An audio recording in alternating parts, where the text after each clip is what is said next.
3 meses en la escuela de Juan.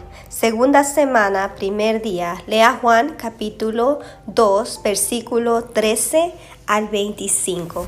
Y dice: Estaba cerca la Pascua de los judíos, y subió Jesús a Jerusalén, y halló en el templo a los que vendían bueyes, ovejas y palomas, y a los cambistas ahí sentados.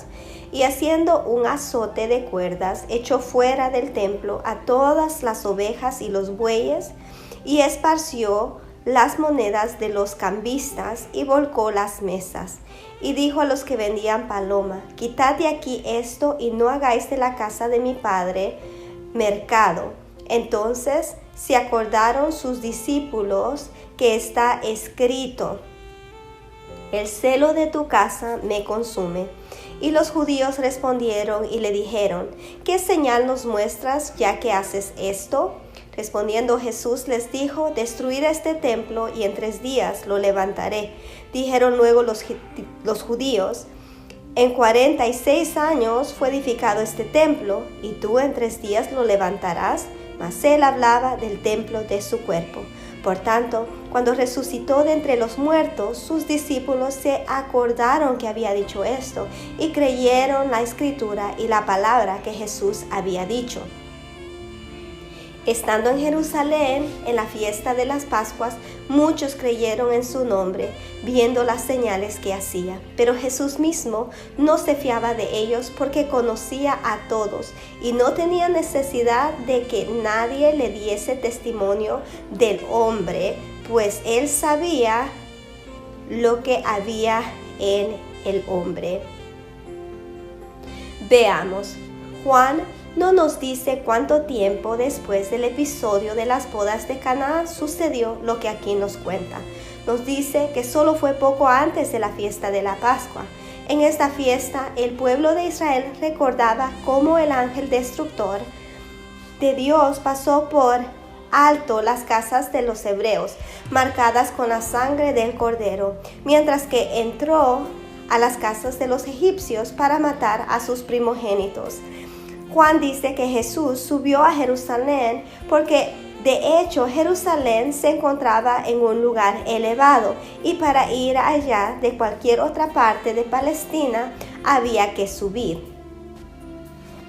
Las personas que Jesús halló en el templo no eran meros vendedores o negociantes. Lo que hacían era proveer animales y otros elementos para los sacrificios. Puesto que todo lo que se ofrecía en el sacrificio a Dios debía ser puro y perfecto, se había establecido la práctica de que los sacerdotes lo certificaran como tal.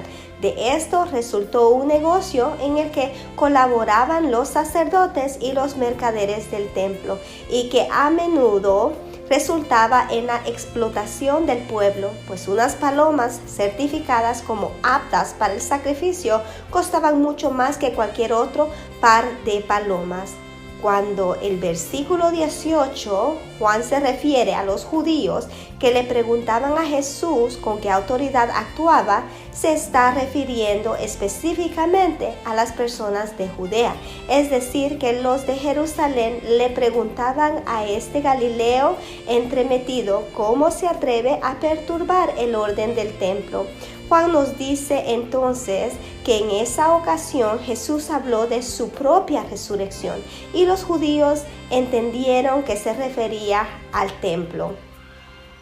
Como sabemos, una de las cosas de las que se acusó a Jesús y a sus primeros discípulos, por ejemplo, a Esteban en Hechos 6, fue de blasfemar contra el templo. Aquí Juan empieza a pintarnos el cuadro de la enemistad de los judíos de Jerusalén contra Jesús y su banda de Galileos. Juzguemos. Si ayer vimos a Jesús participando en la fiesta, conmovido de una boda y hasta colaborando a la celebración, convirtiendo el agua en vino, hoy le vemos molesto y airado contra quienes han tornado la fe del pueblo en medio de la explotación. Jesús sabe celebrar la vida, pero también sabe oponerse abierta y fuertemente a quienes usan mal de la religión. En este caso se trata de personas que utilizan la fe del pueblo, que quieren ofrecer sacrificios dignos y aceptables para enriquecerse.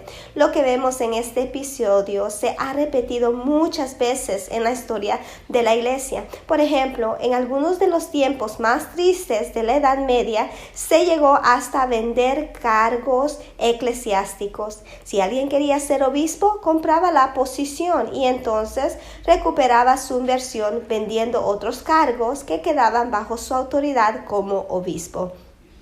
Pero no hay que ir tan lejos. En nuestros propios países hay quien se ha hecho millonario predicando por televisión.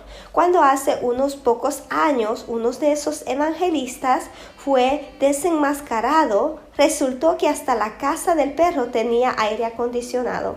Pero hay muchos otros que se han hecho ricos con pañuelos bendecidos, agua milagrosa y libros que pretenden descifrar los misterios de las edades. Lo que todo esto tiene en común con los mercaderes del templo es que es un uso de la religión para enriquecerse a costa del pueblo crédulo. ¿Qué cree usted que Jesús diría sobre las prácticas religiosas de hoy, especialmente en lo que se refiere al dinero? Actuemos. Revise su propio presupuesto o su libreta de cheques y haga una lista del dinero que ha donado para causas religiosas y caritativas. ¿Se ha asegurado usted de que se trata verdaderamente de organizaciones de servicio y no de programas para enriquecer a quienes los manejan? ¿Ha tomado usted el tiempo para averiguar cómo se usa el dinero de sus ofrendas? Visite al tesorero de su iglesia o a quien tenga a su cargo las ofrendas y las finanzas y entérese de todo lo que su iglesia y denominación hacen con sus ofrendas.